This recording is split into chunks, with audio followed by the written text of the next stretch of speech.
नमस्कार। न्यूज 24 बिहार झारखंड का digital platform देख रहे हैं आप। मैं हूं आपके साथ सबा शाहिद शेख। बिहार विधानसभा चुनाव 2025 के लिए अब बस कुछ ही महीने का वक्त बचा है। इसी में तैयारियां हर तरफ तेज है। इसी सिलसिले में अब बिहार के चुनावी मैदान में समीकरण नए नए रंग लेते हुए नजर आ रहे हैं। अब एआईएमआईएम यानी कि असदुद्दीन ओवैसी की पार्टी ने इच्छा जाहिर की है कि वो महागठबंधन यानी कि आरजेडी के नेतृत्व वाली महागठबंधन के साथ जाना पसंद करेंगे। हालांकि इसके बाद अब सवाल ये उठ रहा है, क्या राहुल गांधी और तेजस्वी यादव एआईएमआईएम का महागठबंधन में स्वागत करेंगे? क्या उनके लिए दरवाजा खोला जाएगा? क्या एआईएमआईएम के लिए जगह बनाई जाएगी अब महागठबंधन? क्योंकि एआईएमआईएम ने एक तरफ इच्छा तो जाहिर की है, वहीं दूसरी तरफ अपनी कुछ शर्तें भी रखी। तो अब बिहार का सियासी गुनागणित क्या होने वाला है, चलिए इन्हीं तमाम बातों पर विस्तार से चर्चा कर लेते हैं। चर्चा के लिए हमारे साथ एक खास पैनल भी मौजूद है, तो उनका स्वागत करते हैं। हमारे साथ मौजूद है हमारे वरिष्ठ सहयोगी सौरभ कुमार जी, असफार शमशी जी प्रवक्ता बीजेपी, रंजन सिंह जी प्रवक्ता एलजेपीआर, रामपुकार सिन्हा जी प्रवक्ता आरएलएम, प्रमोद सिन्हा जी प्रवक्ता आरजेडी, इसहाक आलम जी प्रदेश कोषाध्यक्ष एआईएमआईएम। आप सभी का बहुत बहुत स्वागत है। चर्चा की शुरुआत करें, लेकिन उससे पहले एआईएमआईएम के बिहार अध्यक्ष का जो अख्तरुल इमान का जो बयान सामने आया, पहले आपको वो सुनवाते हैं। ये चाहता हूं कि सेकुलर वोटों के को बिखरने से रोका जाए। यही वजह है कि हम चाहते हैं कि उनको मैसेज दे दें। कल ये लोग कहते न फिर रहे हैं कि एमआईएम वोटों को बिखरा रही है। हम यही नहीं कहा है, बल्कि बिहार के बहुत सारे मुस्लिम और नॉन मुस्लिम जो धार्मिक संगठन हैं, जो लोग इलेक्शन के जमाने में बड़े चिंतित होते हैं कि अच्छी सरकार बने, उनको भी हमने कहा है कि ये वक्त है सर जोड़ कर बैठने का, कि आने वाले दिनों में बिहार का और नुकसान नहीं हो। बिहार में जो कम्युनल फोर्स है उसको कमजोर किया जाए, बिहार में जो सांप्रदायिक सरकार है इसको रोका जाए। ये मैसेज हमने सबको दिया है। पर ये वही महागठबंधन है जिसने आपको बड़ा नुकसान भी पहुंचाया। मैं वो नुकसान मेरा निजी नुकसान था, लेकिन समाज का, देश का, राज्य का नुकसान यकीनन है मेरे नुकसान से बड़ा है। इसलिए बड़े नुकसान के लिए हम छोटे नुकसान को सह सकते हैं। तो सुना आपने। चलिए चर्चा की शुरुआत करते हैं प्रमोद सिन्हा जी से। प्रमोद जी, जिस तरह से एआईएमआईएम की तरफ से खुला संदेश दिया जा रहा है, क्या हरी झंडी दिखाएंगे आप लोग? क्या स्वागत करेंगे एआईएमआईएम का महागठबंधन में?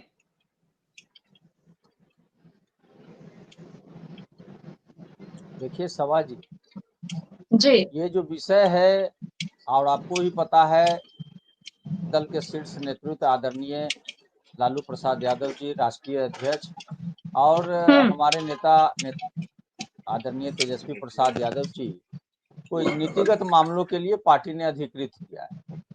और जहां तक सवाल इनके आने का, और जो वो ये जो सवाल है वो हमारे राष्ट्रीय अध्यक्ष या महागठबंधन के लोग, और ये अपना जो ये मैसेज जो दे रहे हैं मीडिया के माध्यम से, तो वो मैसेज अगर मीडिया के माध्यम से दे रहे हैं तो इसका क्या औचित्य है, ये भी देखने वाली बात है। दूसरी बात है कि जहां तक जो महागठबंधन की बात, तो हमारे नेता आदरणीय तेजस्वी प्रसाद यादव जी की सर्वोच्च प्राथमिकता जो है वो है बिहार की जनता और बिहार के लोग। जिस प्रकार से पिछले 20 वर्षों से माननीय मुख्यमंत्री नीतीश कुमार जी और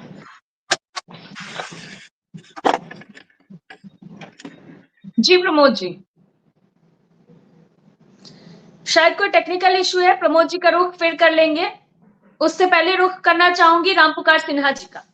रामपुकार सिन्हा जी, जिस तरह से अब एआईएमआईएम ने भी अपनी इच्छा जाहिर कर दी है, तो क्या लगता है आने वाले समय में अब बिहार में क्या होगा? क्योंकि एआईएमआईएम की बात करें अगर, तो सीमांचल की तरफ एआईएमआईएम का ज्यादा प्रभाव पड़ता हुआ दिखता है, तो इससे मुस्लिम वोटरों को कह सकते हैं कि अब क्या लगता है आपको, एआईएमआईएम अगर महागठबंधन के साथ चली जाती है तो फिर नुकसान तो शायद एनडीए को उठाना पड़ेगा। सभा जी, एआईएमआईएम के सुप्रीमो मोहम्मद ओसिद्दीन ओवैसी साहब है, वो अपने दर्द को भूल गए कि उन दिनों 2020 में मेरे ही गठबंधन के, जिस पार्टी का मैं प्रवक्ता हूं, उन दिनों हमारे गठबंधन में ओवैसी साहब थे और हमारे नेता माननीय उपेंद्र कुशवाहा जी को मुख्यमंत्री का चेहरा प्रोजेक्ट किए थे बिहार में, ग्रैंड डेमोक्रेटिक सेकुलर फ्रंट। और उसी फ्रंट के तहत 2020 का चुनाव हुआ था और उसमें ओवैसी साहब हम लोग गठबंधन में थे। ओवैसी साहब के 5 विधायक हमारे गठबंधन से उन दिनों के गठबंधन में जीते थे, एक बसपा जीती थी। और इतना मैं कह सकता हूं कि ओवैसी साहब के 5 विधायक में एक विधायक उनके रह गए, 4 विधायक को किस पार्टी के नेता ने तोड़ लिया, किस पार्टी के नेता ने उनको अपने साथ ले लिया विधायक को, ये तो पूरा पब्लिक डोमेन में है, बिहार की जनता जान रही है, पूरे देश की जनता जान रही है। तो ओसिद्दीन ओवैसी साहब क्या इस दर्द को पुनः स्वीकार करेंगे क्या?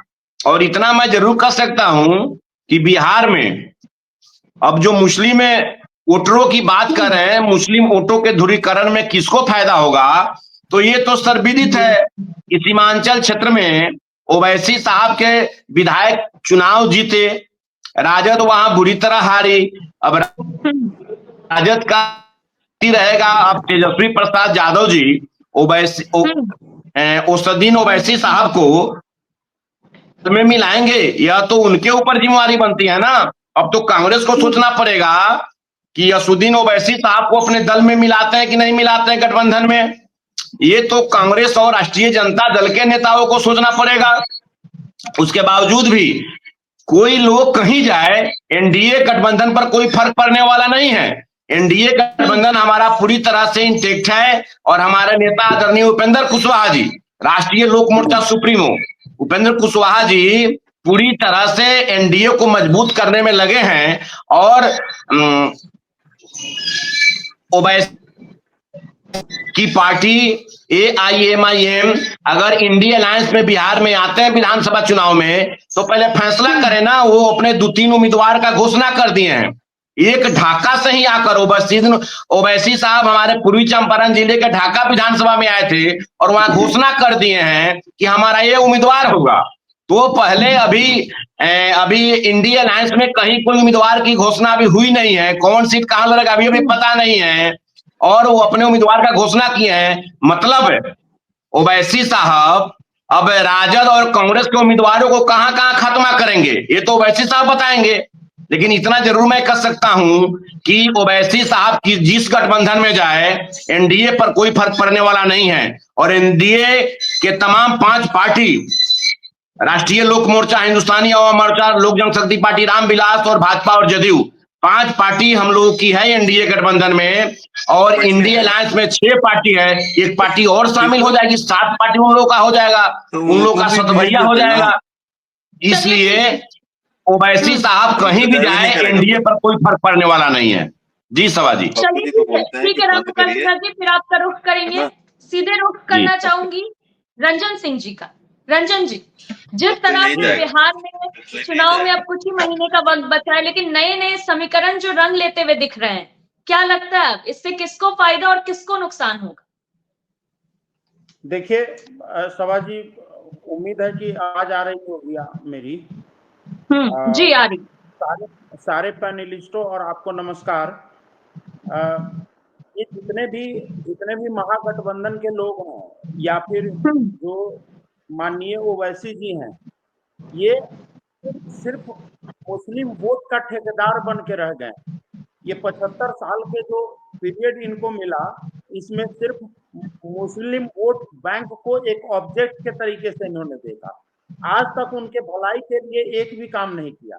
आज जो भी यहाँ पर मुस्लिम के ठेकेदार अपने आप को मानते हैं, उनके वोट के ठेकेदार मानते हैं, जरा उनसे पूछिए कि मुस्लिम के भलाई के लिए उन्होंने कितनी योजनाएं सरकार में रहकर लाए। सबसे ज्यादा प्रतिनिधित्व करने का मौका महागठबंधन के साथी को मिला। ओवैसी जी की पार्टी हमेशा से मुस्लिमों का हिमायती रहे हैं, लेकिन कितने उनके पहल से कितने मुस्लिमों को वो सरकारी लाभ दिलाने में वो सफल रहे हैं। हमारे गठबंधन में जो प्रधानमंत्री मोदी जी का काम है, क्रियाकलाप है, उसमें आप देखेंगे मुस्लिमों के लिए उड़ान योजना है, जिसमें 1500 रुपए प्रति माह और फ्री कोचिंग ऐसे मुस्लिम छात्रों को और छात्राओं को दिया जाता है जो उच्च स्तर की परीक्षा पास करने की तैयारी या तो कर रहे हो या तो पढ़ाई कर रहे हो। उसी तरीके से शादी शगुन योजना है जिसमें 51,000 रुपए हम लोग मुस्लिम जो छात्राएं हैं उनको हम लोग देने का काम करते हैं। हम लोग उस्ताद योजना को लागू किए। क्या है कि जो लोग टेक्निकली आप देखेंगे तो मुस्लिम बिरादरी में जो गरीब तबके के लोग होते हैं वो जनरली अपना स्किलफुल काम करके और कोई इस तरह के रोजी रोजगार करते हैं, तो जैसे विश्वकर्मा योजना की जितनी भी योजनाएं हैं उनका मैक्सिमम लाभ वो ले पा रहे हैं। मुस्लिमों के लिए सीखो और कमाओ योजना का हमने काम किया है। हमने ईदी योजना लाया है। ये सारी योजनाएं अल्पसंख्यक समाज के लिए है। अभी आपने देखा 3 तलाक का मुद्दा, इसमें करोड़ों मुस्लिम बहनों को इंसाफ देने का काम किया। तो हमारे गठबंधन और हमारे प्रधानमंत्री मोदी जी सबका साथ, सबका विकास, सबके विश्वास लेकर काम करते हैं। बनते ठेकेदार ये जरूर है, लेकिन कार्य करने का जो तरीका आपने देखा होगा कि आदरणीय चिराग पासवान जी अल्पसंख्यकों के प्रति किस तरीके से संजीदा रहते हैं। ये इस बात का सबूत है कि 2005 में जब हमारे विधायक बने थे तो हम लोगों ने बिहार विधानसभा में महज इस बात को लेकर क्या किया था। रंजन जी छोड़ के बात कर लीजिए, प्लीज आवाज आ रही है कहीं। बंद करिए, बाइक स्टार्ट करिए, लोड़ा निकल जाइए 10 मिनट के लिए, बोलिए हाउस जा रहा है, बैठिएगा मुस्लिम बनाएगा उसी को हम लोग सपोर्ट करेंगे। तो हमने उस समय भी मुस्लिम के हिमायती रहे। हमारे नेता, हमारे जो सदैव स्वर्गीय रामविलास पासवान जी रहे हैं, वो सर्व दल की बात किए हैं, सर्व जाति की बात कर रहे हैं। वो इस तरह की बात करते हैं कि सभी जमात। ठीक है रंजन जी, ठीक है, फिर आपका रुख कर लेंगे। सीधा रुख करना चाहूंगी इसहाक आलम जी का। इसहाक जी, जिस तरह से आप लोगों ने अपनी इच्छा जाहिर की है कि महागठबंधन के साथ भी जाने को तैयार है, लेकिन आप लोगों की भी कुछ शर्तें होंगी, क्योंकि सारे लोग जो भी हैं इस बार ज्यादा सीटों की मांग कर रहे हैं या अपने शर्तों पे चल रहे हैं कि उन्हें मनचाही सीटें चाहिए। तो आप लोगों का क्या ऐसा मन है जिसके बाद आप लोग महागठबंधन में जाने के लिए तैयार हैं? शर्तें क्या होने वाली है आप लोगों की? देखिए, शर्त तो हमारी बहुत बड़ी नहीं है, लेकिन चूंकि पिछले दिनों से हमने जो 2020 का चुनाव हुआ था उसमें हमारे 5 सीट जीती है और 5 सीट हम लोग जो जीते हुए थे वो 5 सीट तो हमें मिलनी चाहिए और इसके अलावा कम से कम 15 सीट और चाहिए, यानी टोटल 20 सीट हम लोगों की डिमांड है। कम से कम 20 सीट पे हम लोग अपने प्रत्याशी को खड़ा करने का कोशिश करेंगे, क्योंकि ऑल इंडिया मजलिस-ए-इत्तेहादुल मुस्लिमीन पूरे बिहार में मजबूती के साथ सभी विधानसभा में अपनी दावेदारी और अपने कैंडिडेट को और संगठन को 2015 से लेकर के आज तक काफी मजबूत कर चुकी है। 2015 में हम आए थे, बहुत ही छोटे पैमाने पे चुनाव लड़े थे और 2019 में बाई इलेक्शन हुआ, किशनगंज विधानसभा हम लोगों ने जीता। 2020 का चुनाव में हमने 5 विधानसभा सीट जीता। हम लोग सीमांचल से निकलने के बाद मिथिलांचल, मगध, भागलपुर और इसी तरह से बिहार के कोने कोने में हम लोग पहुंच गए हैं। आज एमआईएम भारत की ही नहीं, देश के कोने कोने की आवाज है। ये सिर्फ अल्पसंख्यकों नहीं बल्कि पीड़ितों, दलितों और पिछड़ों की मांग है। आज हमारे देश के हर लोग, चाहे सेना के जवान हो, चाहे कश्मीर के जवान हो, चाहे आपको हिंदुस्तान के किसी भी कोने के जवान हो, आपको एक ऐसे लीडर के रूप में देख रहे हैं जो सबसे ज्यादा बोलने वाले और हर लड़ाई को लड़ने वाले सबसे बड़े लीडर के रूप में महसूस होते हैं। उस समय जब देश को हमारे श्रीनगर में एक लीडर और एक मजबूत सिपाही की जरूरत थी, उस समय बैरिस्टर असदुद्दीन ओवैसी श्रीनगर पहुंचकर हमारे जो सेना के जवान हैं उनको हिम्मत देने का और हिम्मत अफजाई का काम किए। इसको देश रहा था उस समय तो सारे नेता और सारे पब्लिक और सारे लोग श्रीनगर को छोड़ रहे थे। हमारे बैरिस्टर असदुद्दीन ओवैसी साहब अकेले श्रीनगर पहुंच गए और सेना का। ठीक है, एक बात बताइए। ठीक है साहब जी, एक बात बताइए। जहां तक मुझे पता है कि सीटों को आप लोग थोड़ा एडजस्ट भी कर लेंगे, लेकिन मन चाहिए सीटें चाहिए, सीमांचल की कुछ सीटें चाहिए आप लोगों को, मिथिलांचल की सीटें चाहिए, तो किस तरह से बात बनेगी? देखिए, गठबंधन की जब बैठक होगी, पहले तो सबसे पहले जो हमारे यूपीए गठबंधन की दलें हैं, एक मिनट सभी रुको, लोग एक मिनट जो होल्ड करो। के बाद हम लोगों का विचार विमर्श होगा और विचार विमर्श में जो सीटें हम लोगों को लायक होगी, हमारी जो मांगे होंगे हम उनको देंगे, हमारी बातें जो होंगी हम उन्हें बताएंगे। अगर हमारे बात और कैंडिडेट पे, चूंकि हमारा बहुत ज्यादा डिमांड नहीं है, हम ये चाहते हैं कि बिहार में नीतीश कुमार और भारतीय जनता पार्टी की सरकार नहीं आए, और इसको रोकने के लिए हमारा प्रयास ये है कि हम यूपीए के साथ मिलजुल करके, क्योंकि भारतीय जनता पार्टी आज देश को पूरी दुनिया में सबसे नीचे गिराने का काम कर रहे हैं। आज बताइए, चलिए ठीक है। आप जो है सेना के जवान आज पाकिस्तान से लड़ाई ठीक है, लड़ते हैं, साथी और भी लोग हमारे साथ हैं, एक एक सवाल ले लेती हूँ फिर आपका रुख करूंगी। भाजपा के लोग जो ठीक है है ठीक है सिंदूर ठीक है, बांट रहे हैं। साथी तो बीजेपी से सिंदूर ही सवाल ले लेती हूँ, सीधा रुख मोदी जी करना का चाहूंगी असफार शमसी जी का। इसाक जी आपका रुख कर लेंगे, असफार शमसी जी का सीधा रुख करना चाहूंगी। असफार जी, जिस तरह से एआईएमआईएम का साफ तौर पे कहना है कि एनडीए को चोट पहुंचाने के लिए कोई भी कदम उठाना पड़े, उठाने के लिए तैयार हैं ये लोग।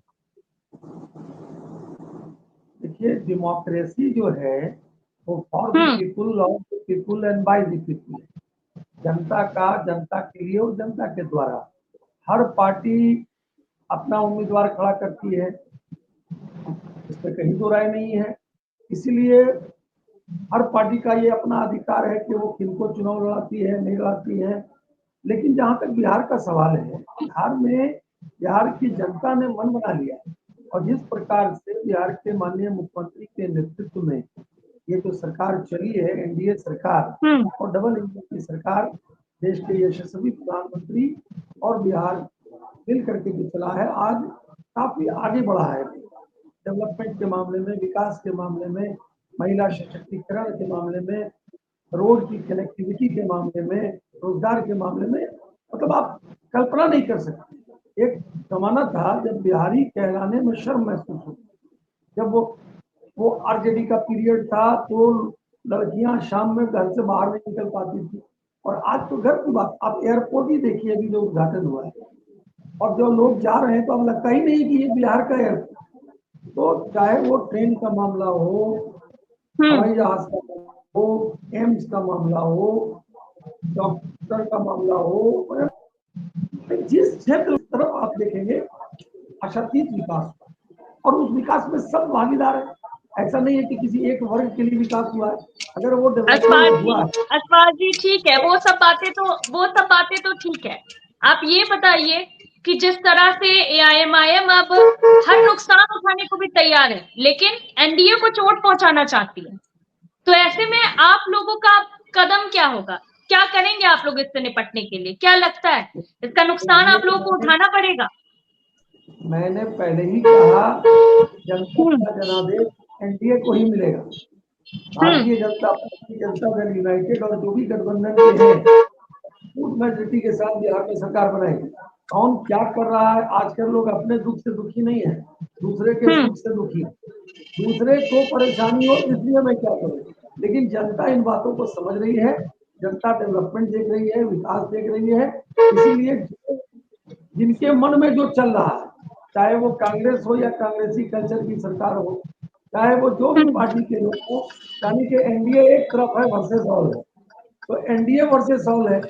और एनडीए ने इतना काम किया है जनता के बीच में जो दिखता है, ये बोलने की बात नहीं है, दिखता है। तो जनता ने मन बना लिया है कि अभी जो आने वाला चुनाव होगा उसमें एनडीए जो है वो जीत जाएगी। इनको जो जाना है, कहाँ करना है, वोट की अर्थमेटिक करना है। अब तो वोट की अर्थमेटिक भी चुका है। अब ये कि एम वाई समीकरण को भी ध्वस्त कर दिया है, क्योंकि अब अकलियत के लोग भी डेवलपमेंट और विकास के साथ आ रहे हैं। तो जब डेवलपमेंट और विकास के साथ अकलियत के लोग भी आ रहे हैं, उनका भी डेवलपमेंट हो रहा है, वो देख रहे हैं कि एक अच्छी सरकार, एनडीए की सरकार बिहार में चल रही है और डबल इंजन की सरकार चल रही है, तो नेचुरल है इन लोगों का बौखलाना वाजिब है।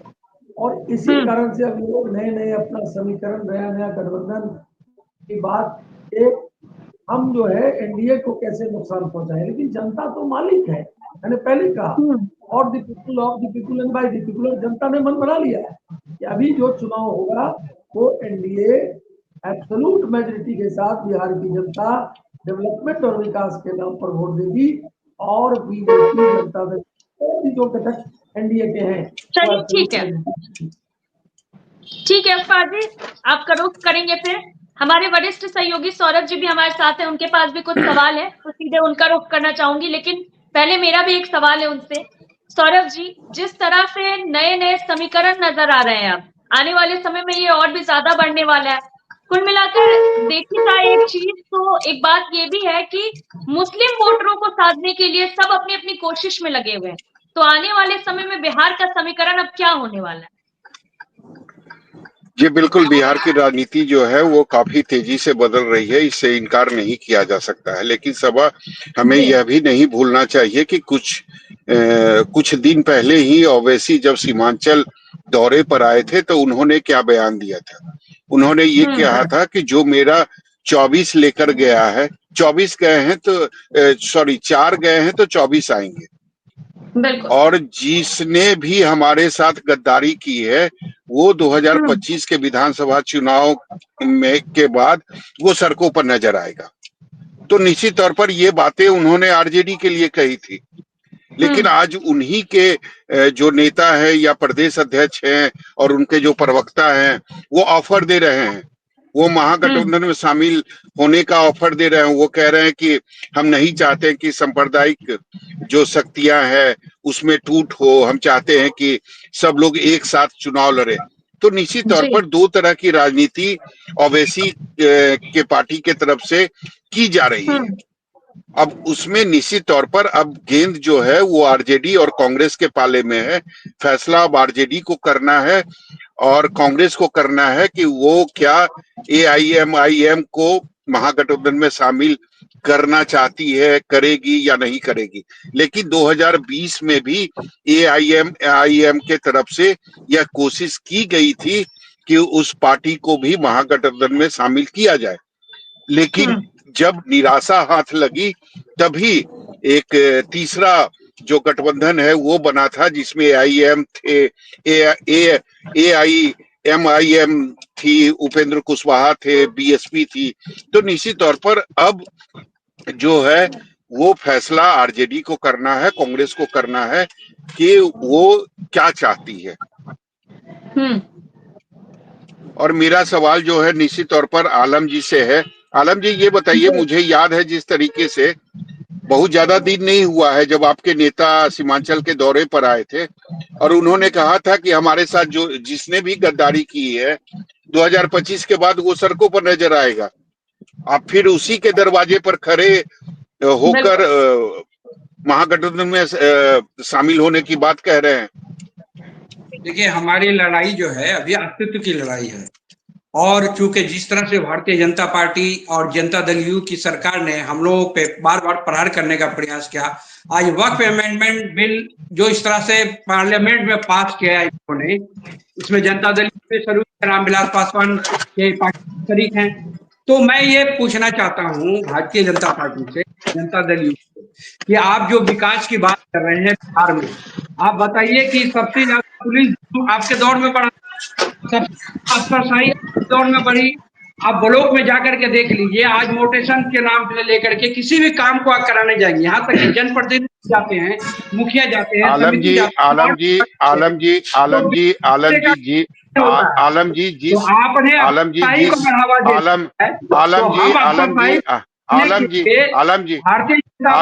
एक मिनट, तो इसके लिए आपको पेट में दर्द का क्यों हो रही है भाई? हमारा पहले भी आपके जो जनता दल यू के नेता थे वो आरजेडी के जी आलम जी, मेरा सवाल ये था कि अचानक क्या हुआ? ये चीजें जो जिस बात का आप जिक्र कर रहे हैं ये पहले भी थी, तो अचानक क्या हो गया कि आप लोगों को लगा कि अब चुनाव में महागठबंधन के साथ ही जाना चाहिए? कारण आपने तो कैंडिडेट का भी ऐलान कर दिया था। आपने तो ये भी कहा था कि सीमांचल के साथ साथ हम मिथिलांचल में भी इस बार चुनाव और अपना कैंडिडेट खड़ा करेंगे। बिल्कुल बिल्कुल लड़ेंगे। तो ऐसी बात ये आई कि हम लोग चूंकि अभी देश हित में, चूंकि भारतीय जनता पार्टी और जनता दल यू की सरकार को हम डिफीट देना चाहते हैं बिहार में, और इसके लिए हम सब एकजुट होकर के हम लोग चाहते हैं कि भारतीय जनता पार्टी और जनता दल यू के जो भी ख्वाब है बिहार में वो पूरे ना हो। इसके लिए हम लोगों ने पहल की है। कांग्रेस आरजेडी को अगर लगता है कि वो हमारे साथ मिल करके चुनाव लड़ना चाहते हैं तो हम लोग बिल्कुल खुले दिल से उनका स्वागत करते हैं। और बाद में तो ये नहीं बोलेंगे ना कि हम लोगों ने आगे बढ़ करके उनके लिए आमंत्रित नहीं किया, उनके गठबंधन में शामिल होना नहीं चाहे। हम लोगों की कोई लड़ाई नहीं है, हम लोगों की बस एक ही लड़ाई है कि हम लोगों को अपना जो हमारा जो अपना अस्तित्व है, जो अपना धर्म पे जो आप बार बार जो हमला कर रहे हैं ये हम लोगों को रोक दिया जाए। हमारा धर्म, हमारे धर्म के अनुसार जीने की आजादी दी जाए। हमें हिंदुस्तान में आज जिस तरह से हमारे ऊपर मॉब लिंचिंग हो रहे हैं, हमारे लोगों को मारा जा रहा है, हमारे लोग नहीं आलम जी मुझे ये बताइए, एक चर्चा तो ये भी है ना कि जानबूझकर आप लोग राजनीति कर रहे हैं। आपको भी पता है कि महागठबंधन की तरफ से आपके जो ऑफर है उसको स्वीकार नहीं किया जाएगा। आप अपने लोगों के बीच केवल एक मैसेज देना चाहते हैं कि हमने ऑफर दिया था, उन्होंने ठुकरा दिया। बस एक मैसेज के लिए आप ये पूरी राजनीति कर रहे हैं और आप लोगों के तरफ से ऑफर दिया जा रहा है महागठबंधन। सौरभ जी ये हमारी कोई गैर सोच और गैर राजनीति नजरिया नहीं है, बल्कि हम लोग 2020 में भी ऑफर दिया था, क्या ये सच है? बिल्कुल बिल्कुल, हम लोगों ने 2020 में भी प्रयास किया था और फिर कर रहे हैं। अब अगर यूपीए गठबंधन को हमारे साथ नहीं आना है, लग रहा है कि आलम जी जब 2020 में आपके ऑफर को महागठबंधन ने स्वीकार नहीं किया था तो अब क्यों करेगी, ऐसा क्यों लगता है आपको? तो ये बातें अब आप इसलिए कर रहे हैं कि एक मैसेज चला जाए आपके लोगों के बीच कि भाई हमने लगातार कोशिश की थी, महागठबंधन की तरफ से ना मिला तो मेरा कोई कसूर नहीं। नहीं सौरभ जी, ये सोचने का आपका नजरिया बिल्कुल गलत है और हम लोग इसको बिल्कुल सियासत से ऊपर उठ करके, क्योंकि भारतीय जनता पार्टी और जनता दल यू की सरकार ने जिस तरह से वक्फ अमेंडमेंट बिल ला करके हमारे जीने और मरने के अधिकार तक को छीनने का काम किया है। आज बताइए कब्रिस्तान में हमारे बच्चों को मरने के बाद प्रमोद जी ठीक है आलम जी ठीक है। प्रमोद सिन्हा भी हमारे साथ है। हम आरजेडी और कांग्रेस सर ठीक है सर, ठीक है, आपका जवाब हमने सुन लिया। प्रमोद जी भी हमारे साथ है। प्रमोद जी ऑफर एक्सेप्ट करेंगे? इतना अच्छा ऑफर है, क्योंकि अगर पिछले बार 2020 में देखे तो 5 सीटें आई थी ओवैसी साहब और आपकी सरकार बनते बनते रह गई थी। एक उसकी बड़ी वजह 5 सीटें आना भी था AIM को। देखिए सौरभ जी, मैंने अपने पहले ही उद्बोधन में ये स्पष्ट रूप से कह दिया कि नीतिगत बातों के लिए हमारे नेता आदरणीय लालू प्रसाद यादव जी और तेजस्वी प्रसाद यादव जी अधिक नहीं, वो ठीक है प्रमोद जी, फैसला तेजस्वी यादव को लेना है, राहुल गांधी को लेना है। लेकिन आपको क्या लगता है AIM को आने से महागठबंधन को मजबूती मिलेगी, फायदा होगा, नुकसान होगा? देखिए सौरभ जी, हमारी पार्टी राष्ट्रीय जनता दल और हमारे नेता आदरणीय लालू प्रसाद यादव जी शुरू से सामाजिक न्याय और धर्मनिरपेक्षता को लेकर के काम करते रहे और ये समझने वाली बात है कि जो देश की जो गंगा जमुनी तहजीब है उस पर हम लोग विश्वास करते हैं और उस पर काम करने का काम करते हैं। तो सवाल है कि हमारे नेता आदरणीय तेजस्वी प्रसाद यादव जी तो समाज के सभी वर्गों को उचित प्रतिनिधित्व देने की बात करते हैं, समाज के सभी लोगों को साथ लेकर के आगे चलते हैं। तो ये समझने की बात है ना। दूसरी बात क्या है कि अभी हमने सुना सत्ता पक्ष के कई प्रवक्ता जैसे यहाँ पर बैठे हुए हैं और वो बहुत लंबी चौड़ी दलीलें पेश करने का काम कर रहे थे, खास करके भारतीय जनता पार्टी के लोग जो 400 सीटों पर जो है चुनाव लड़ते हैं 2024 लोकसभा का और उसमें एक भी मुस्लिम समाज के लोगों को प्रतिनिधित्व देने का काम नहीं करते हैं और टीवी डिबेट में बैठ करके बखान कर रहे हैं कि हमने ये योजना लाया, हमने ये योजना लाया। अरे मुसलमान भी इस देश के नागरिक हैं और वो भी जो टैक्स का जो पैसा जाता है उसमें उनका भी पैसा होता है। अगर वो एक माचिस की डिब्बी भी खरीदते हैं तो उस पर भी जो टैक्स बनता है वो भी खरीदते हैं, तो उनका भी उसमें हक रहता है। आप ये देख करके आप बार बार इन बातों को, जहां आप राजनीतिक रूप से उनको सशक्त करने की जरूरत है, आपने क्यों 400 सीटों पर जब आप चुनाव लड़ाते हैं उसमें एक भी मुस्लिम प्रतिनिधि देने का काम नहीं करते हैं। आज देश में जहां जहां भारतीय जनता पार्टी की है सरकारें, उनसे पूछ लीजिए कि कहां पर मुसलमानों को प्रतिनिधित्व देने का काम किया है। लेकिन जब टीवी डिबेट की बात आएगी तो जैसे पूरा लक्ष्यदार बात करने का काम करेंगे। तो आपके लिए तो अच्छी बात है ना, अगर कोई बड़ी पार्टी जिसके 5 विधायक 2020 में थे, अगर वो आना चाहते हैं तो हाथ मिलाने में परेशानी क्या है? मुझे तो लगता है फायदा ही होगा आप लोगों को। नहीं, मिला लेना चाहिए था। जो गलती 2020 में आप लोगों ने की वो दोबारा ना करिए। सौरभ जी 2 बातें मैंने कही। पहली बातें तो कही कि इसके लिए हमारे राष्ट्रीय अध्यक्ष अधिकृत हैं, ये समझ लीजिए। दूसरी चीजें क्या है, जो भी नीतिगत जो मामले हैं उसमें वही अधिकृत है, तो उस पर एक प्रवक्ता के रूप में मेरा बयान कोई मायने नहीं रखता है। दूसरी बात आप समझ लीजिए कि हमारी पार्टी शुरू से जो है समाज के सभी वर्गों को लेकर के चलने का काम किया। हमारा मुद्दा क्या है, हमारी प्राथमिकता क्या है, ये समझने की बात है। जो महागठबंधन है, महागठबंधन की जो प्राथमिकता है वो है बिहारवासी, बिहार की जनता और बिहार के जनता के जन सरोकार के मुद्दे। उन तमाम जो ज्वलंत समस्याएं बिहार की जनता के हैं, उन तमाम समस्याओं को लेकर के हमारे नेता आदरणीय तेजस्वी प्रसाद यादव जी जनता के बीच जाने का काम कर रहे हैं। आप देख लीजिए ना, आज 20 वर्षों से शासन में रहते हुए माननीय मुख्यमंत्री नीतीश कुमार जी के बावजूद आज बिहार हर चलिए, रामपुकार जी तैयार हैं एक बड़ा नुकसान अंतिम पंक्ति पे खड़ा है, ये समझने की बात है। ठीक है प्रमोद जी, ठीक है प्रमोद जी। रामपुकार जी तैयार हैं एक बड़ा नुकसान उठाने के लिए। और भाई एनडीए गठबंधन में कोई बड़ा नुकसान और कोई बड़ा घाटा होने वाला नहीं है। ये तो हाल हो गया है। आप लोगों के सहयोगी थे ओवैसी साहब। जी, मैं बोला हूं पिछली बार 2020 में ग्रैंड डेमोक्रेटिक सेकुलर फ्रंट के तहत हमारे नेता आदरणीय उपेंद्र कुशवाहा जी के साथ ओवैसी साहब थे, मायावती जी थी, ओम प्रकाश राजभर साहब थे, सब लोग थे। और उसी गठबंधन के साथ मैं भी एमएलए का चुनाव लड़ा था।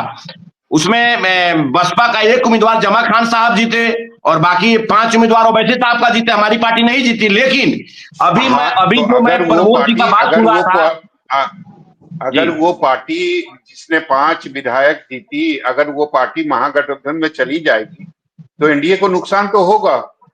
सौरभ भैया, कोई नुकसान नहीं होगा, इतना आप जान लीजिए कि वो पूरी तरह से पहले तो मैं राजद के प्रवक्ता प्रमोद सिन्हा जी की बात को सुन रहा था। ये तो हाल हो गया है कि भाई ओवैसी साहब कह रहे हैं कि मैं इंडिया अलायंस में जाऊंगा, महागठबंधन में जाऊंगा, लेकिन राजद वाले और कांग्रेस वाले कह रहे हैं कि मेरे अंगने में तुम्हारा क्या काम है, जो है नाम वाला वही तो बदनाम है। तो राजद और कांग्रेस उनको तरजीह दे ही नहीं रहा है असुद्दीन ओवैसी साहब को, और ये अपने आप कह रहे हैं कि हम जा रहे हैं। मैं तेजस्वी यादव के अभी बयान सुना था, आलम जी जवाब दीजिए। ठीक है आलम जी जवाब दीजिए। जी, कांग्रेस और आरजेडी तो पूछ ही नहीं रही है, आप लोग बेवजह बोल रहे हैं कि भाई हमको वापस आना है या हमको शामिल होना है महागठबंधन में। एक बार बता दीजिए, प्रमोद कुमार जी आरजेडी के प्रवक्ता की हैसियत से आज यहाँ आए हैं, जब वो कुछ नहीं बोल पा रहे हैं तो बड़े अफसोस की बात है। ऐसा थोड़ी ना है कि हम लालू जी के जर खरीद गुलाम है या तेजस्वी यादव जी के जर खरीद गुलाम है। आप अपना विचार दीजिए।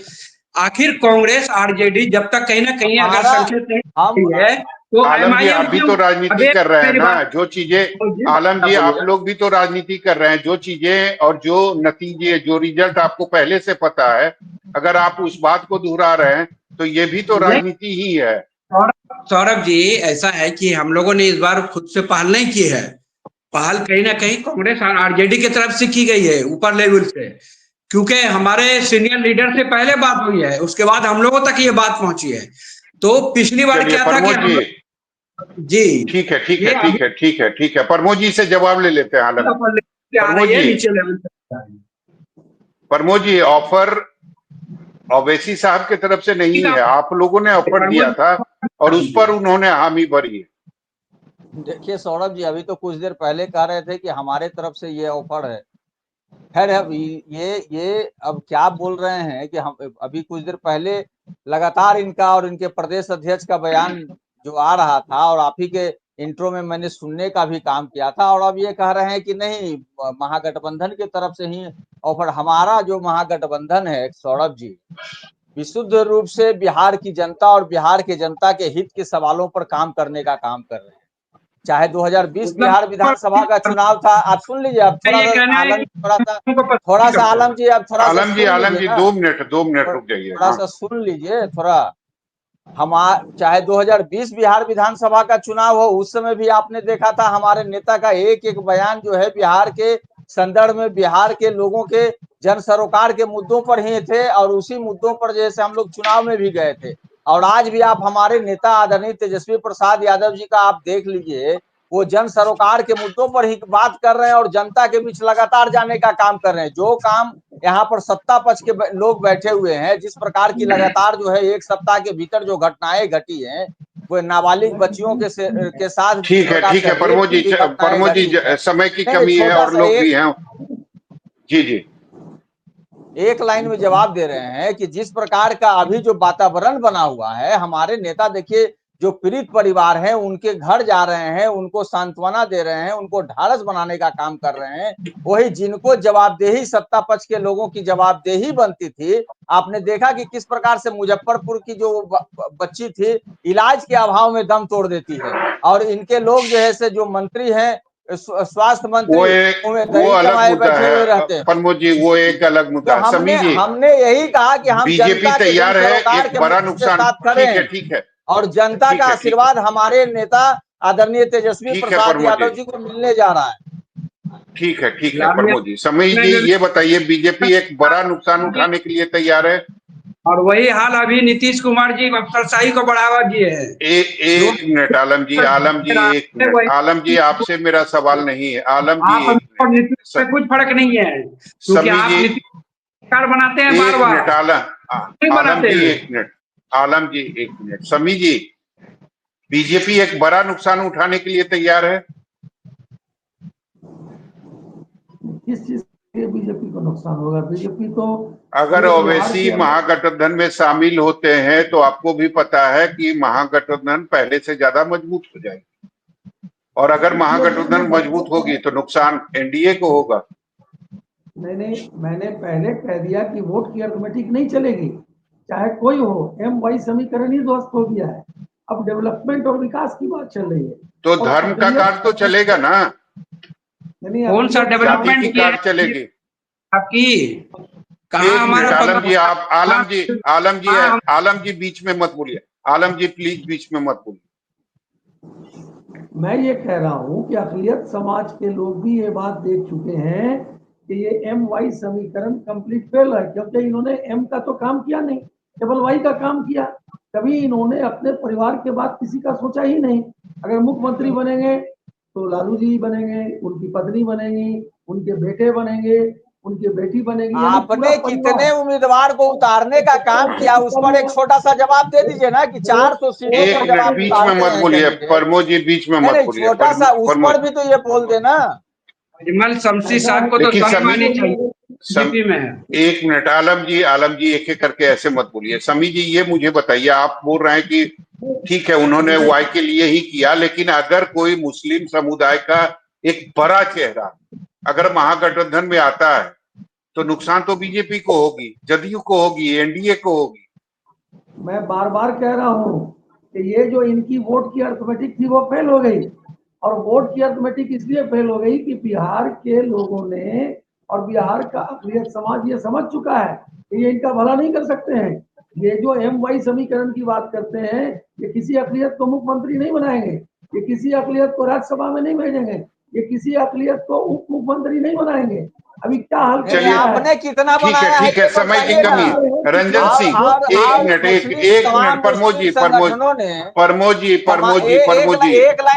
समय की कमी, अंतिम कमेंट 1 मिनट। रंजन सिंह ये बताइए, आपको भी लगता है कि एनडीए को कोई नुकसान नहीं होगा अगर ओवैसी साहब महागठबंधन में शामिल होते हैं तो?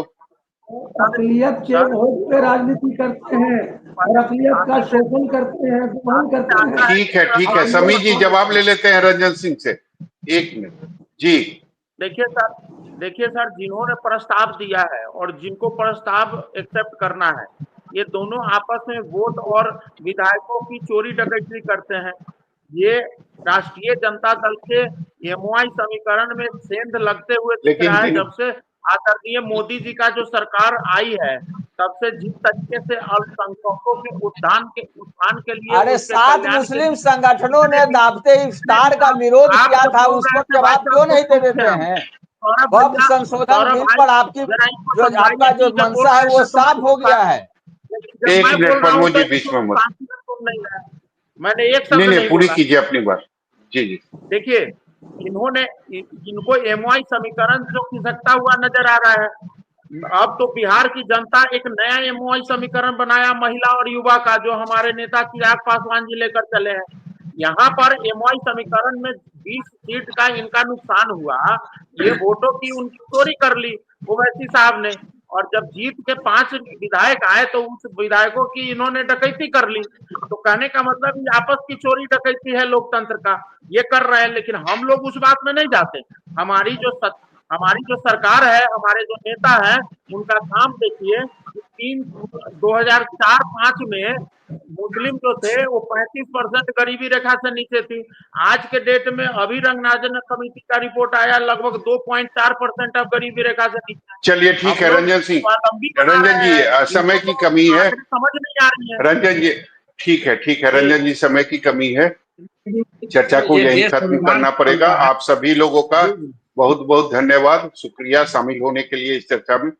तो सभा में शुरू में कह रहा था कि निश्चित तौर पर ये ओवैसी साहब की तरफ से एक राजनीति है, क्योंकि उनको पता है कि शायद ही उनके ऑफर को महागठबंधन स्वीकार करे।